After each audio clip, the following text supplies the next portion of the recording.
গত পরশুদিন একজনের খোঁজ পেলাম নাকি ক্যান্সার হয়েছে রক্তের ভেতরে। কি হবে এই লোকটার এখন?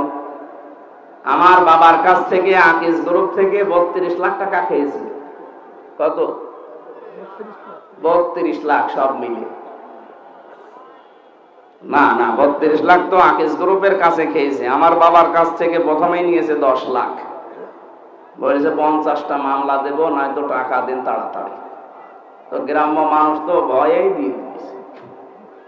এইভাবে 3টা বছর বিভিন্ন কায়দা কৌশল করে করে টাকা নিয়েছিল।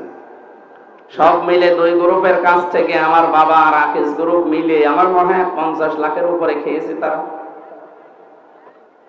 কি করলেন? এখন যদি রক্তের ভেতরে মানুষের 5 প্রকার ক্যান্সার হয়, ওনার তো 1 প্রকার ধরা পড়েছে।